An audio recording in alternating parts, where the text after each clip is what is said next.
Hello YouTube viewers, welcome to my show Camera Tuesday. In today's episode we're going to talk about Canon C200. So let's dive right into it.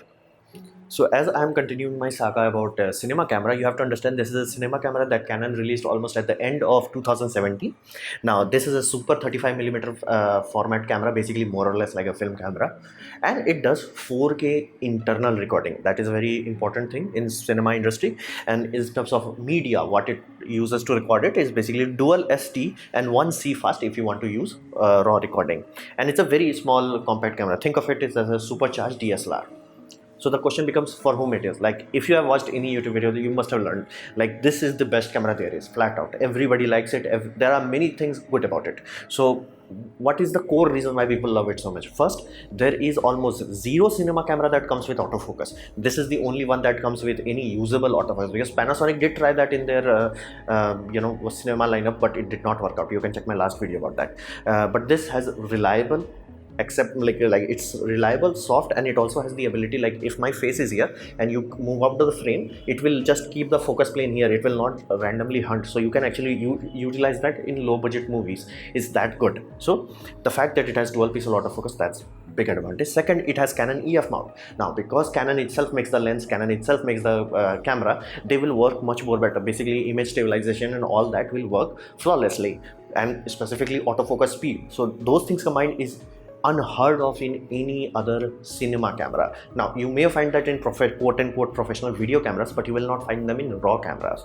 Heck, Blackmagic Pocket Cinema also does not have autofocus. And even with when you're talking Blackmagic Ursa Mini Pro G2 4.6, that also does not have autofocus. So this is one of the greatest selling point for any cinema camera. This allows it to be used by amateur, basically someone who is learning, who's just beginning, or for even for professional. This makes it much more comfortable for run and gun shooting, where you don't have the luxury of having a cameraman who is like gonna adjust the knob to focus. Then it's very small and affordable. Now small part really helps in multiple ways. Like you can even buy a stripped down version of this where you won't get electronic viewfinder. Now people who use gimbals or drones for their shooting, they will utilize this much more effectively. Now people who are like more like on top of tripod or like handheld, they will enjoy this. So the fact that it's small and affordable. Now when I say affordable, do understand affordable in terms of other cinema cameras. It's still a $5,000 camera. So again, you may find the price to be much more fluctuating. Like there are some people who have already stocked up, they might sell you for a very cheap price. Other may sell you much higher. The price is kind of off in this, but it is relatively cheap. It's like the same price range, sub $10,000. Now it also has inbuilt ND, which is also amazing for cinema camera, especially if you want to do raw recording, because that gives you the ability to use a very wide aperture lens for outdoor shooting. Otherwise, like you have to either change the shutter speed, which will make it video look less romantic. It will make it look more jaggedy. Because if you increase the shutter speed, let's say instead of going 1/24th of a second, you are doing 1/500th of a second, it will look very sharp. It will look not flattering. So people don't like that. So having inbuilt ND filter is really helpful here. So basically, for run and gun shooting, this is the best cinema camera you can get. There is no discussion here. There is no close competitor here. Like that's it. This is the only option you have. And this also did something unique with its pipeline, is that once you are doing raw recording for, let's say, a short movie or a trailer or commercial like that, you can utilize CFast. You have to utilize CFast for basically raw recording, but using the SD card, you can do one thing interesting. You can write a simultaneous proxy file. So some people have utilized this in very interesting way, especially if you, let's say, have a small studio. What people do is like take the SD card, give it to video editor. They are editing the video in the timeline, and take the proxy file, basically the main raw file, to basically somebody who's working on DaVinci Resolve doing the color. So you can have two people working on one file independently of each other. So that is really useful to speed up the process.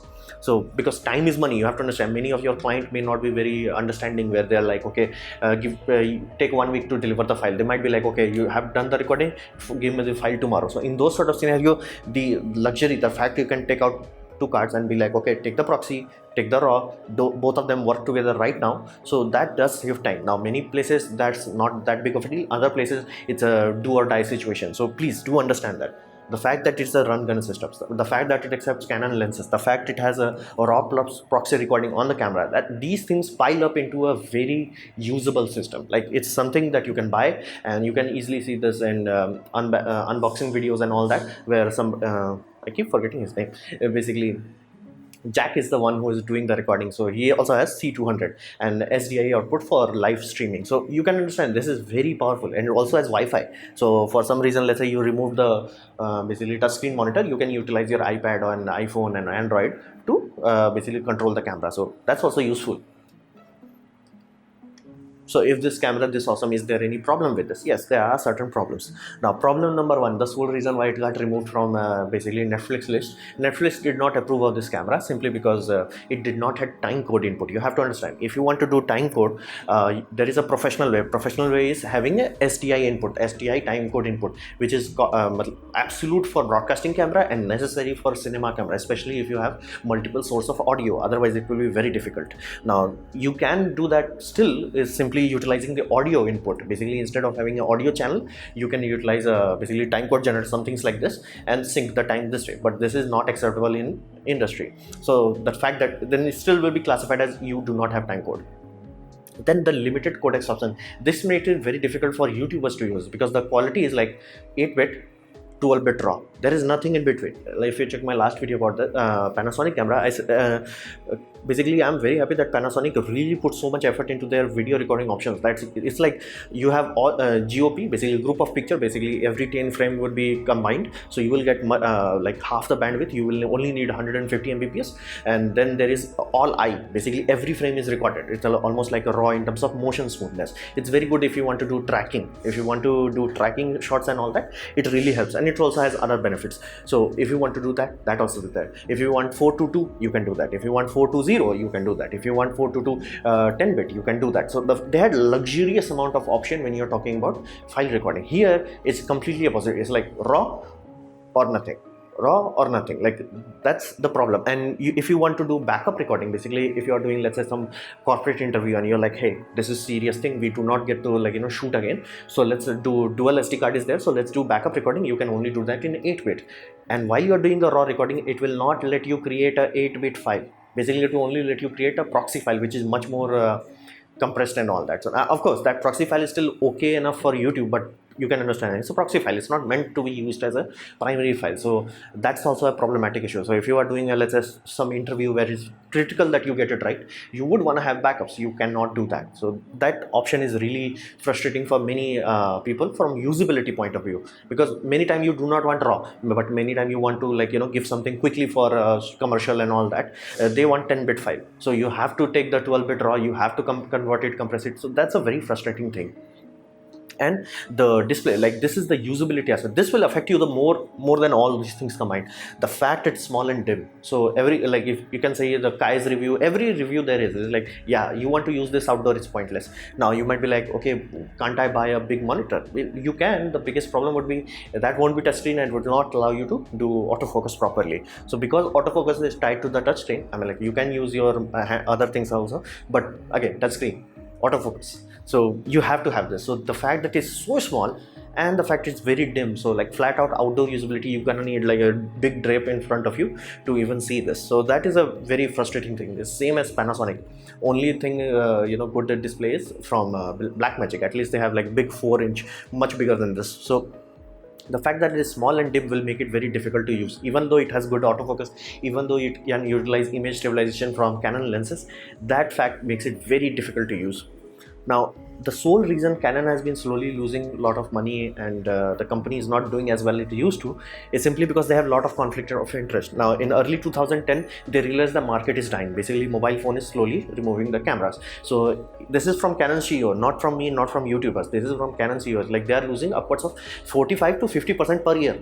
So like at current rate, they are they were like, basically think of it this way, they are so big that they need a really large input of money. Like they cannot survive with like, okay, we only made $1 million profit. They cannot survive like that. They must make 100 million or $500 million profit. That's not happening.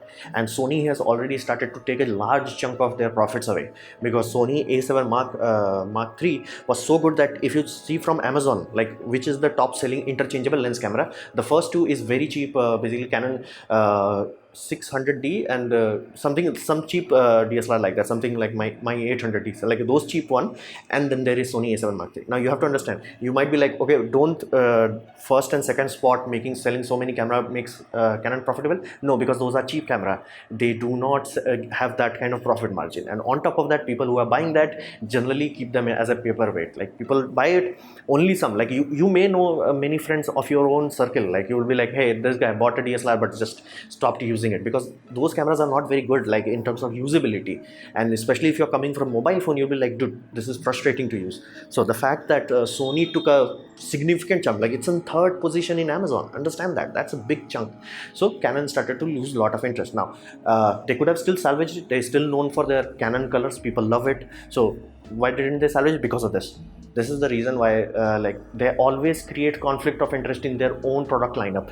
C300 is the reason why the C200 does not have a time code. Now you might be like, doesn't that mean C300 should get all the best features? You would think that, but C300 is the older one. C300 has like 1.5 years earlier than C200. So C200 is somewhere in between C100 and C100 Mark II versus C300. So the fact that it's in between, why it's in between? Like if you are releasing something latest, make it like C400. Now you might be like, why C400? Basically there is C500, which is a HD camera. It's not 4K. C500 came out way too early. So you can see they have a very complicated timeline. It's very messed up, and they want to make sure all of them are selling. It's not gonna happen. That is why they lost. Like if you had told me 20 years ago that there will be this new upcoming camera company, Red Camera, and that somehow they're gonna remove Canon from the basically picture in cinema industry, people would have laughed at you. But that happened. This is Canon C700, not selling that well, simply because like Red knows what they are doing.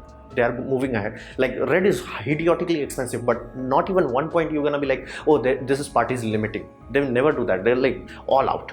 They're like going bombastic.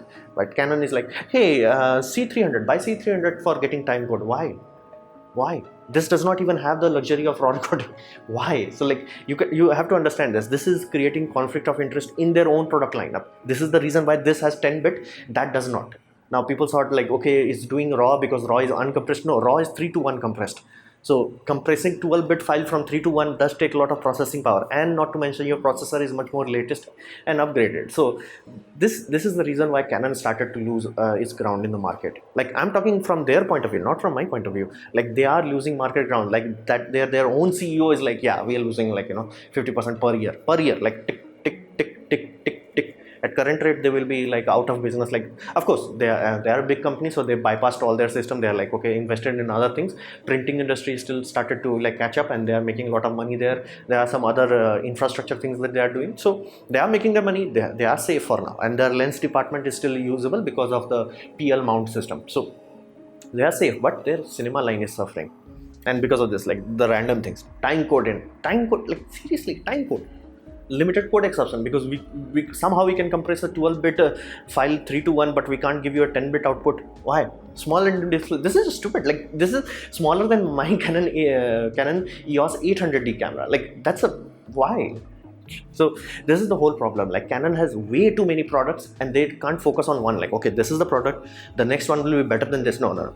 Next one will be better in this regard and worse in this regard, so I'll place it down here. Like why? So this is the reason why Canons are like, many devoted Canon users are like, yeah, I'm I'm just out. And in terms of pricing, this camera does not hold up. Like if you compare this to Blackmagic's camera, it does not hold up. And the fact that Blackmagic gives you like broadcast capability directly, like it has 4K 60 frame per second broadcast capability. You can broadcast Olympics using that. So, and it's a cinema camera. It's the same cost as this. It's not like cost is like big difference. And it also has like dual CFast card, which C300 has. Dual CFast, dual SD, plus micro USB-C output, so you can directly record to SSD. So all those things combined somehow in the cheaper price. So this is the problem. Like Canon has to simplify their product line. They have to be like, okay, 1, 2, 3, one cheap one, middle range one, high end one. That used to be the case. Now it's like 1, 2, 3, 4, 5, 6, 7, 8, 9, 10. It's like, and it's just frustrating to deal with. Like, and I understand the pain because I have Canon. So